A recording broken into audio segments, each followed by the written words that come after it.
by'ukuri kandi byeruye neza aho za nkari z'abagore batwite zijyanwa, ibyo bazikoramo n'abazijyana aho bazijyana ndetse n'abari bo. Noneho rero ngiye kubibabwira neza neza. Icyari cyatumye ntabibabwira neza, buriya mbere y'uko dushyiraho kiriya babahereza omo y'ijana cyangwa se bakabahereza isabune nk'uko byemezwa n'aba babyeyi. Nababwiye ngo ndagenda mbazanira ibihamya kugira ngo hatoya mutaza kuvuga ngo ese noneho bimeze gute, ese noneho ntabwo byari ukubeshya. Reka dushyireho uyu mubyeyi cyangwa se aba babyeyi mwumve uko babisobanura. Ntahabwa amafaranga ahubwo ahabwa isabune. Ku bijyanye n'inkari zacu batwara, baraza bakaduha isabune ingana nk'iy'ijana, bakaduhana omo. Iyo batazanye isabune y'ijana baduha omo kano, agashashi kamwe, nta kindi baduha. Njyewe kuri njye hashize nk'amezi atandatu. Ibyo byose bisabwa muri urwo ruhererekane haba harimo n'ikinyabutabire. Iki kinyabutabire cya HCG kiba kirimo mu mubiri w'umuntu, gifasha umugore kuba yasama. Hari igihe rero usanga uyu musemburo hari umuntu utawufite cyangwa se warabaye mukeya cyane ku rwego utatuma asama. Bene aba bantu rero nibo baterwa izi nshinge.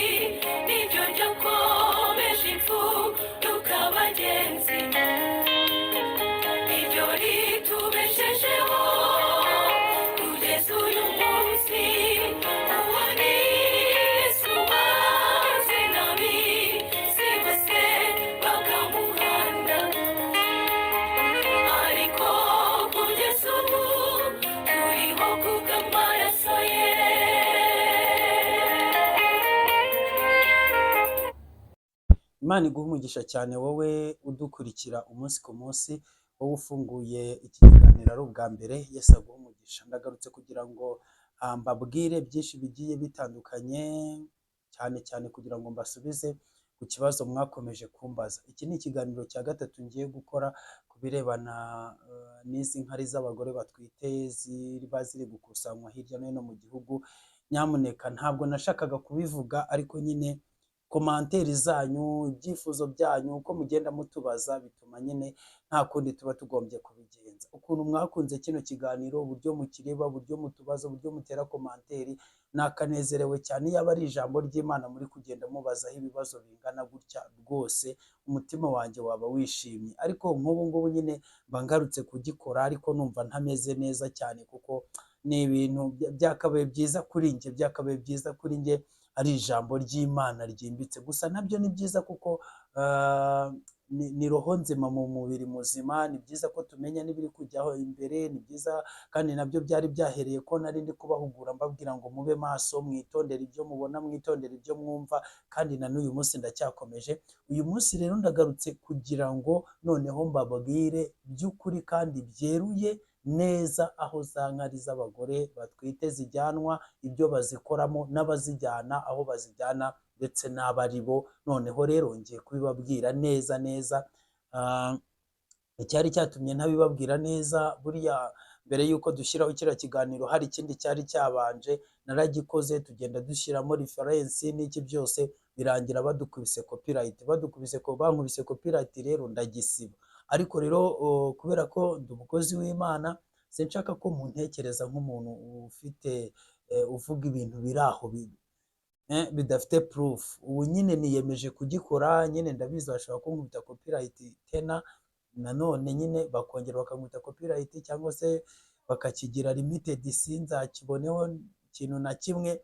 Ariko byose ubu ngubu nemeye kubikora kugira ngo mubashe kuba mwasobanukirwa, kuko ntabwo ari byiza ko mbabikamo iyo nyota. Kandi naje kureba kuri interineti nsanga ziriya nkuru ntabwo ziriho mu buryo busobanutse, ku buryo wagenda ngo usobanukirwe biriya bintu, cyane cyane ko ziriya proje ari nshyashya by'umwihariko mu gihugu cy'u Rwanda. Niyo mpamvu rero nje kubabwira neza uko gahunda zimeze n'ubucukumbuzi twagiye dukora kugira ngo mubashe kumenya neza. Imana iguhe umugisha, Imana ikurebe neza aho wibereye i Bwotamasimbi, aho wibereye mu Rwanda mu ntara enye ndetse n'umujyi wa Kigali wa gatanu, abari mu bihugu bidukikije, mwese mbahaye ikaze. Imana ibahereze umugisha mu izina rya Yesu. Rero izi nkari z'abagore zigenda zikusanywa mu gihugu ahantu hagiye hatandukanye mu turere twatoranijwe, bikusanywa n'ikigo cyitwa Love Away Rwanda. Love Away Rwanda ni ikigo cy'Abashinwa gishinzwe gukusanya izi nkari. Hanyuma rero iki kigo kikaba cyaraje kuba cyarahawe ibyangombwa cyangwa se ibyemezo byo kugira ngo bemererwe gukorera mu Rwanda na Minisiteri y'Ubuzima ariyo Minisante, ndetse n'ikigo gishinzwe imiti n'ibiribwa aricyo FDI. Hanyuma bahabwa rero icyangombwa, birumvikana ko ubuyobozi burabizi cyangwa se buzi iyi kampani. Ni kampani rero ikora cyangwa se y'Abashinwa, ishinzwe rero kuba bakusanya ziriya nkari z'abagore batwite, bakaba bazijyana mu gihugu cy'Ubushinwa n'ubundi. Ni ukuvuga ngo bakazikuramo cya kinyabutabire nababwiye. Cya kinyabutabire rero nababwiye kiva muri ziriya nkari ni ikinyabutabire cyanditse mu magambo y'impine, bandika ngo ni HCG cyangwa se HCG. Nicyo kinyabutabire kivamo, ariko kikavamo kiri ku rwego rw'ibanze hano mu Rwanda, hanyuma kikaba bahita bacyohereza mu gihugu cy'Ubushinwa kugira ngo babashe kuba bakuramo ikinyabutabire nyine kiri ku rwego, noneho baba barangije kuba bakuramo icyo bari bakeneye. Icyo baba bakeneyemo kivamo ni ikinyabutabire cyitwa HCG-AP cyangwa se HCG API. HCG API. Icyo kinyabutabire rero kiri ku rwego rushobora guterwa cyangwa se ni urwego rw'imisemburo, cyangwa se rushobora gukangura imisemburo y'abantu batabyara, ariko ntabwo ari bose. Umuyobozi wa Love Away Rwanda uwo bita Ryan avuga ko iki kinyabutabire iyo kimaze gukurwa muri izi nkari z'abagore batwite, ko kiba kiri ku rwego umuntu ashobora kugitera mu mubiri w'umuntu n'ubundi wabuze uyu musemburo. Uyu musemburo rero ni umusemburo umuntu uri normali agombye kuba afite, cyangwa se abagore bari normali bazima baba bafite mu mubiri wabo, ari wo ushobora gutuma basama.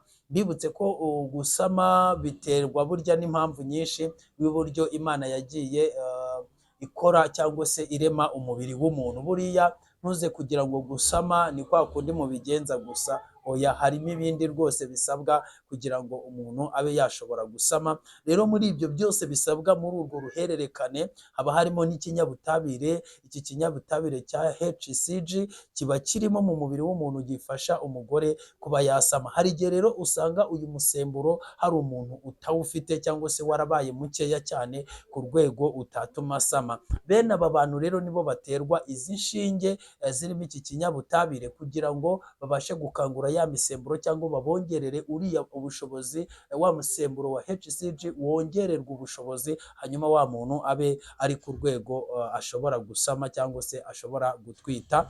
Ntabwo ari abantu bose rero ngo mugire ngo igisubizo cy'abagore batwite kirabonetse, oya rwose. Igisubizo cy'abagore batwite ntabwo kibonetse ko kereka gusa wenda ku bantu baba barabujijwe gutwita nuko uyu musemburo wabaye mukeya cyangwa batawufite mu mubiri. Mu gihe ubu bushakashatsi bwaba burangije gukorwa, ndetse iki kinyabutabire kiri kugenda kiboneka ku muvuduko uri hejuru cyangwa ku ngano nyinshi, byaba bivuze ko aba bagore bose babujijwe gutwita n'iki kinyabutabire ko noneho baba bagize umugisha, kandi baba bagiye kubona igisubizo kizajya gituma batwita. Imana kandi urumva yabibikoze neza, gusa n'ubundi ni ibintu bikiri mu bushakashatsi kandi bishobora kuzemera. Hanyuma mu Rwanda wenda hari impamvu nyinshi zitandukanye zituma iki kigo cyaba kidafite icyicaro hano mu Rwanda. Navuga ngo gikora ibyo byose ku buryo inkari zanyu bitaba ngombwa ko bazohereza mu Bushinwa. Ibyo rero ni ibigenda bitangazwa n'abayobozi cyangwa se n'ubuyobozi. Ngira ngo nko mu myaka 3 ishize ubwo umuyobozi w'akarere ka Rwamagana yaje kuba abibazwaho, kuko hari abaturage bahamagaraga bavuga ati aba bantu bari gukusanya inkari zacu bari kuzijyana hehe, ese ni ibintu byizewe, ni ibintu bimeze gute? Yaje kubasobanura ko n'ubundi iyi kampani cyangwa se iki kigo kibaye gifite ibyangombwa byo gukorera muri iki gihugu cy'u Rwanda. abizi nk'uko nawe warumbajije nibyo, bafite ibyangombwa byo gukorera mu karere kacu, ariko ntabwo ari itegeko rwose. Ni umuntu bigishije akabyumva, utabyumvise nta kindi ntabwo yajyamo, kuko nta n'ikindi kintu kidasanzwe. Ntekereza ko n'abari ubushakashatsi bari, ntabwo wahamya cyane yuko uyu munsi bavuga ngo bagiye kongera amafaranga gushyira. Ni muri urwo rwego rero natwe tubabwira ko ndi kubabwira ngo mugire impungenge, mumenye ibyo mukora, mumenye ibyo muvuga, mumenye aho mwohereza inkari zanyu. Njye mfite impungenge mvuga ngo ese ni ukubera iki bashaka inkari z'abagore batwite, ni ukubera iki badatwara inkari rusange? Ariko buriya nyine ubushakashatsi ni ubushakashatsi, umushakashatsi ashakashaka mu byo ashaka, kandi nyine birumvikana ko byarangiye ibyo bashaka gushakashaka babibonye mu nkari z'abagore batwite. Rero niyo mpamvu bahisemo kugenda bazikusanya. Bivugwa ko rero ahantu hose bagenda bazikusanya nta kindi kintu bashobora kuba bagenda babamarira, ahubwo ko ikintu babamarira ari ukuba babahereza omo y'ijana cyangwa se bakabahereza isabune, nk'uko byemezwa n'aba babyeyi. Nababwiye ngo ndagenda mbazanira ibihamya kugira ngo hatoya mutaza kuvuga ngo ese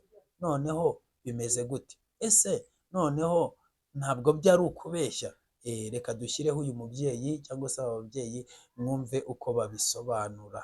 y'ijana baduha omakano agashashi kamwe, nta kindi baduha. Nyine ujya kwa muganga bakagusaba nimero, bakazohereza umuganga nyine akaza azana ibikoresho, ubundi bakajya baza nyine basibira nk'umunsi, baza ku wa gatandatu no ku wa kane no ku wa kane. Nk'uko biri kugenda bigaragara, niyo mpamvu rero umuyobozi yarabisobanuye, avuga ko impamvu badatanga amafaranga ari ukubera ko ntabwo byari byagera ku rwego bigira umumaro cyangwa se biba official byemezwa, kugira ngo bavuge noneho ngo ikinyabutabire kivamo wenda muri litiro y'inkari z'abagore batwite havamo ikinyabutabire wenda kingana gutya, gifite agaciro kangana gutya, wenda babe bakigereranya mu gaciro, then bavuga ati wenda nitujya dukusanya litiro tuzajya tuba dukuyemo ingano ingana gutya y'iki kinyabutabire, hanyuma rero wenda tukigenera amafaranga abantu bajye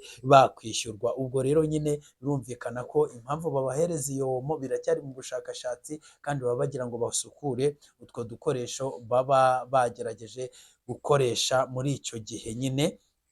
Ibyo rero ni ibintu bisobanutse kandi ni ibintu byumvikana, kandi ni ibintu bifite umurongo muzima abantu bakwiriye kugenderaho. Ubwo rero ndumva hari sinanavuga ibintu byinshi. Se ni ngombwa ko nkomeza kuvuga ibintu byinshi? Ntabwo ari ngombwa ko nkomeza kuvuga ibintu byinshi. Ndatekereza ko mushobora kuba musobanukiwe, gusa njye nari ndi kubabwira ngo mugire impungenge, kubera kandi ntimuze gutekereza wenda ngo ubu noneho ngo ndababwiye ngo nta kibazo.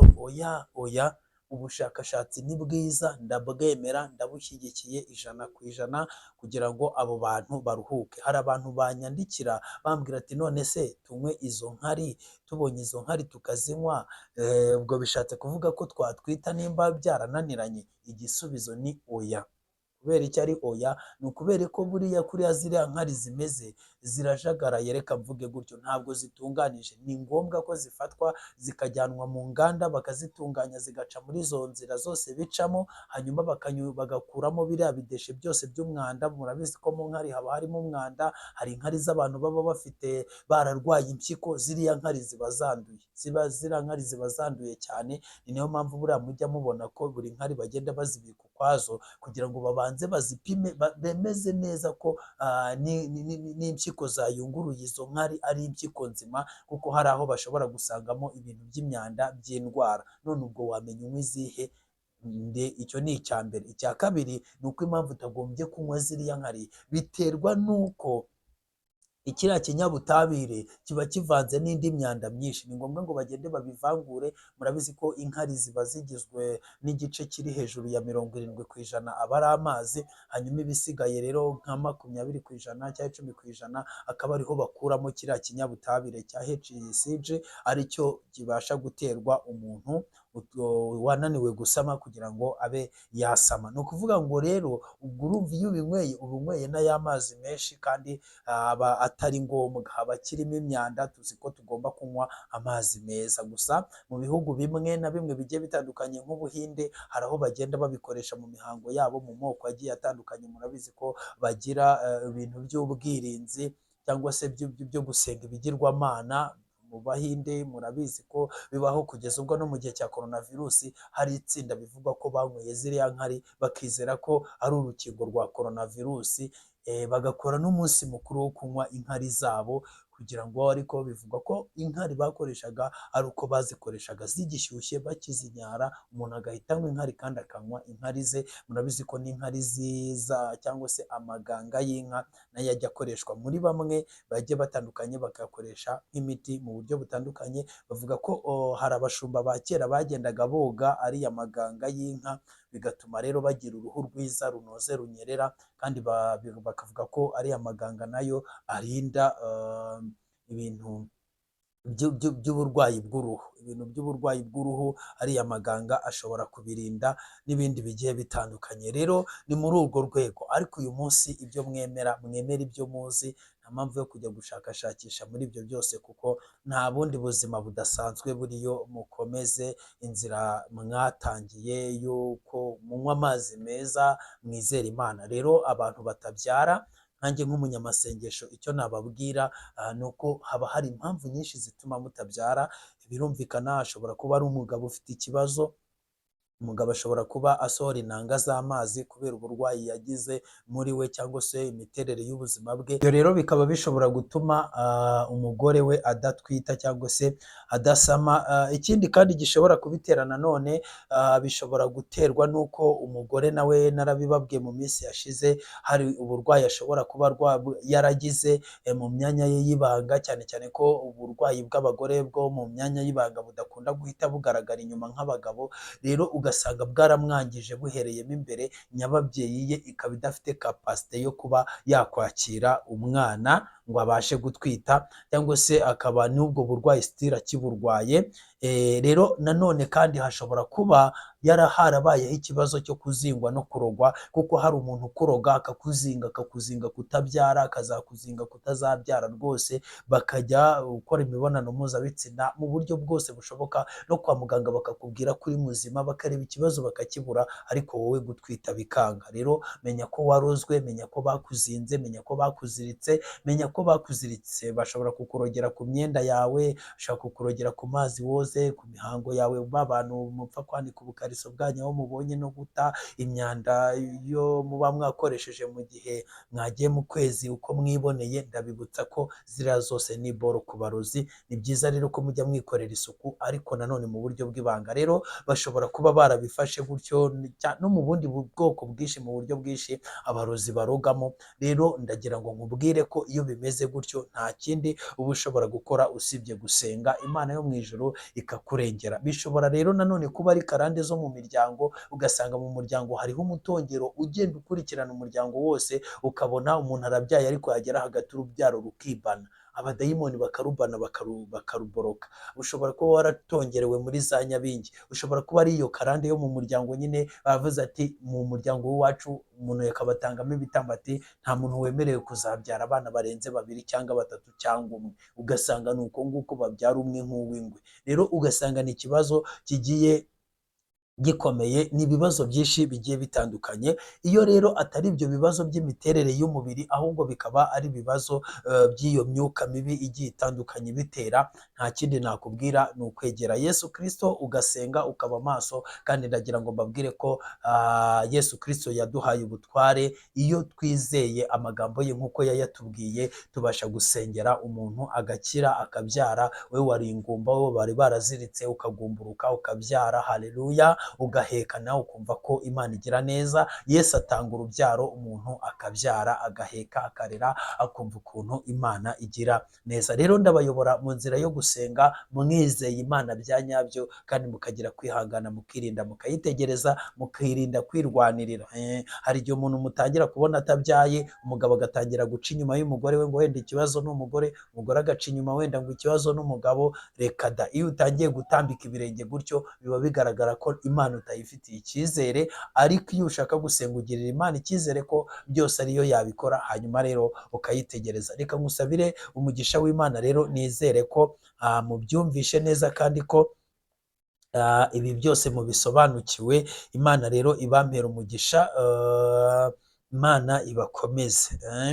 Ubwo wenda mu ncamake nababwiye yuko kiriya kigo gishinzwe gukusanya inkari ni ikigo cy'Abashinwa gikorera mu Rwanda, cyariho gikusanyiriza izi nkari, bacyita Lovaway Rwanda. Hanyuma kikaba cyarahawe ibyangombwa byo gukorera mu Rwanda, kibihabwa na Minisiteri y'Ubuzima ariyo Minisante, ndetse n'ikigo gishinzwe imiti n'ibiribwa FDI. Hanyuma rero umuyobozi w'icyo kigo cya Lovaway Rwanda akaba yitwa Loyan, akaba rero yaremeje ko iki kinyabutabire kiva gusa mu nkari z'abagore batwite, ndetse iki kinyabutabire bakaba bacyita HCG cyangwa se HCG. Hanyuma rero kikaba ari ikinyabutabire kivamo ku ikubitiro ku rwego rw'ibanze, hanyuma bakacyohereza mu Bushinwa mu kigo cyabo nyine, cyangwa se mu malaboratwari yabo, ariho babasha no gukuramo ikinyabutabire cya HCG API cyangwa se HCG AP.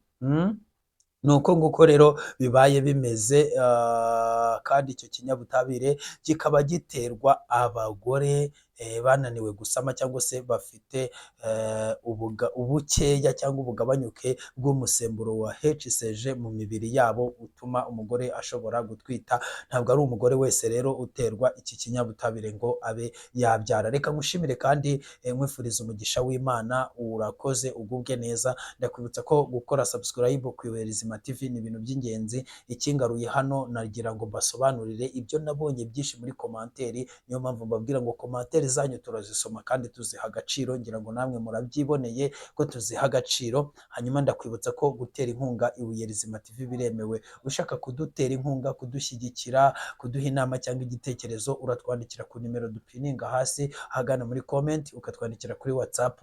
Imana ikaguha umugisha. Kandi ndabibutsa ko dufite n'igikorwa cyo gufasha. Iyo ushaka kujya kuri groupe ifasha buri kwezi uko umuntu ashoboye, by'umwihariko umuntu wese atanga amafaranga 1000, tugasura abarwayi kwa muganga, tugafasha abantu bababaye. Muri uku kwezi igikorwa tukigezemo hagati, tugiye gufasha umubyeyi wo mu majyaruguru wapfushije umugabo we, yaramurwaje kwa muganga cyane birayoberana, nyamara umugabo we apfa nta kintu uwo mubyeyi asigaranye, ku buryo ubu aburara akabwirirwa. Rero twamenye ayo makuru, turavuga ngo reka tugende tumufate mu mugongo, kimwe n'abandi banyarwanda bose tugenda tugeraho. Reka ngusabire umugisha w'Imana kandi nkwishimire, nkubwire ngo uri umuntu w'umugabo ko wahisemo neza kubana n'Ibuyerizima TV.